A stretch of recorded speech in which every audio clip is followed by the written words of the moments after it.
Bonjour à toi chers spectateurs et aujourd'hui parlons de Les Innocentes de Anne Fontaine. L'histoire, eh bien nous sommes en Pologne en 1945. Nous nous trouvons dans un couvent et suite à une invasion russe pas forcément désirée par la Pologne, la plupart des sœurs de ce couvent sont malheureusement tombées enceintes. Et donc, une des sœurs, la sœur Maria, va aller en ville et demander l'aide de Mathilde, une jeune femme qui bosse à la Croix-Rouge, pour l'aider à faire en sorte d'accoucher en sécurité et de manière simple les sœurs de ce couvent. Donc voilà, ça c'est l'histoire de base, évitons de trop en développer qu'encore une fois. Anne Fontaine, c'est une réalisatrice très importante dans la production audiovisuelle française parce que c'est une de ces rares metteurs en scène à avoir réussi à s'imposer dans un monde qui est très fortement dirigé par des hommes. Donc, elle est une de ces rares metteurs en scène à arriver à pouvoir choisir ses sujets, à en faire ce qu'elle veut et arriver à faire en sorte que ses films soient distribués de manière très large en France. Elle a l'appui de beaucoup de producteurs et son dernier film était une très jolie surprise. Game Above Ruin était vraiment très surprenant, abordé de manière très subtile, beaucoup de tons, beaucoup de manières de concevoir une œuvre. Enfin, c'était impressionnant. Et donc avec Les Innocentes, elle revient à un sujet beaucoup plus grave, beaucoup plus grave. Donc c'est une histoire vraie. Les noms ont été changés pour pas mal de personnages, mais l'idée de base est tout de même là. C'est donc l'histoire d'un couvent qui va avoir toutes ces nonnes quasiment qui vont tomber enceintes et une jeune femme de la Croix-Rouge va les aider à accoucher. C'est un film qui est très beau, Les Innocentes. Clairement, c'est un film qui a beaucoup de tendresse et de force féministe qui se dégage du long métrage. Ça peut sembler étrange comme message, mais quand on voit le film, on comprend qu'il y a beaucoup plus que simplement l'histoire d'un groupe de femmes qui va essayer de survivre. C'est l'histoire d'un groupe de femmes qui va s'assumer en tant que femme. Et ça, de ce point de vue-là, c'est superbe. Parce que c'est un sujet qui est très difficile, la maternité au sein de la religion. C'est un sujet qui est vraiment complexe. Et l'aborder avec autant d'élégance et autant de force, c'est vraiment très beau de la part de Anne Fontaine. C'est très beau parce que déjà, il y a un très joli scénario signé par Sabrine Carine et Alice Vial, qui a été ensuite réadapté par Anne Fontaine.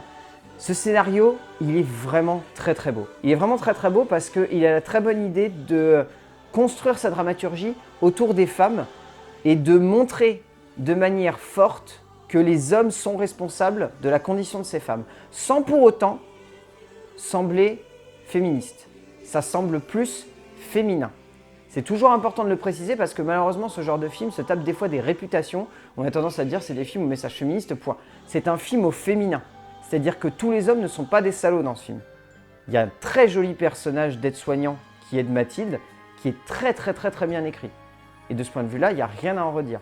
Non, ce qui est très beau, c'est que tout autour de cela, il va y avoir vraiment toute une parabole sur le fait de s'assumer en tant que femme. Parce que, dans un sens, ce qu'on peut y voir comme message sous-jacent dans Les Innocentes, c'est de montrer des femmes qui ont refusé d'être des femmes dans leur statut primaire, c'est-à-dire des personnes qui transmettent la vie, et elles vont devoir, malgré elles, accepter cela pour pouvoir avancer et grandir.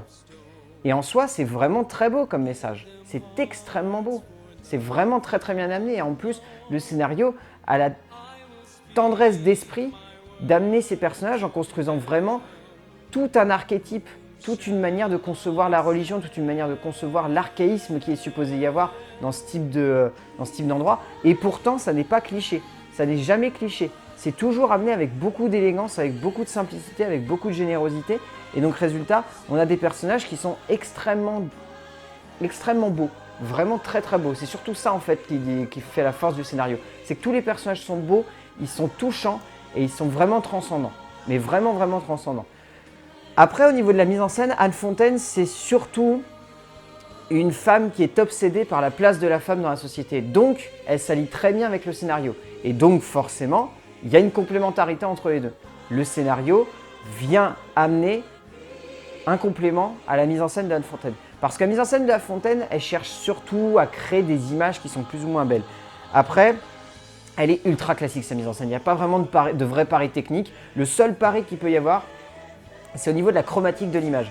C'est-à-dire qu'on a un très joli jeu sur les couleurs. Il y a très peu de couleurs pendant les 3/4 du film. Les seules couleurs qui arrivent vraiment à transparaître, c'est le rouge et le blanc.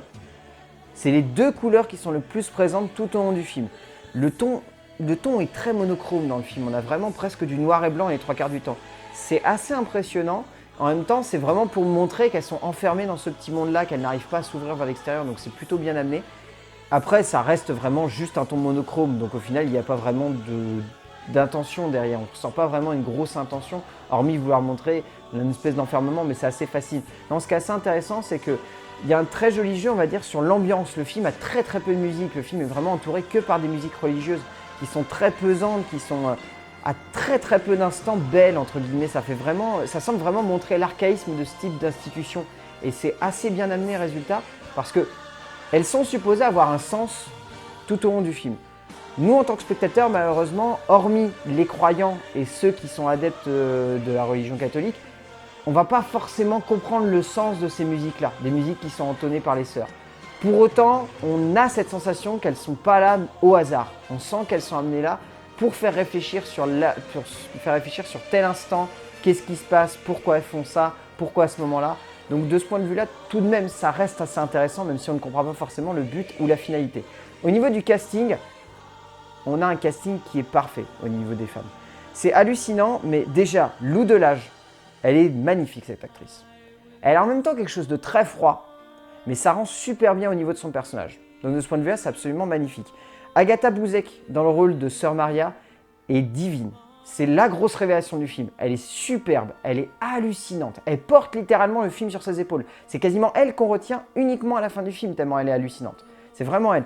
Après, Agatha Kuleska, qui joue la mère supérieure, on va dire le méchant du film, est très très bien aussi parce qu'elle arrive à donner du corps à un personnage qui est très complexe. C'est-à-dire c'est un personnage qui est très compliqué. Jouer une méchante dans ce type d'institution, c'est très compliqué et là elle le fait avec beaucoup de subtilité. Et Vincent Macaigne, magnifique. Il joue très très bien l'espèce de sidekick rigolo qui arrive à relativiser toute l'ambiance et à enlever un peu de poids dramatique. Il est très très bon. Enfin, c'est dingue. Donc voilà, Les Innocentes, c'est un très joli film. Un très très très joli film. Qui manque peut-être de corps au niveau de sa mise en scène, mais qui a un scénario qui est tellement intelligent, qui est tellement bien construit, qui cherche tellement à nous prendre aux tripes, que résultat, on est totalement pris dedans. Et puis en plus, il y a un casting féminin absolument dingue. Donc voilà, Les Innocentes d'Anne Fontaine, si vous avez l'occasion d'aller voir, allez-y, c'est un excellent film à voir absolument. A plus!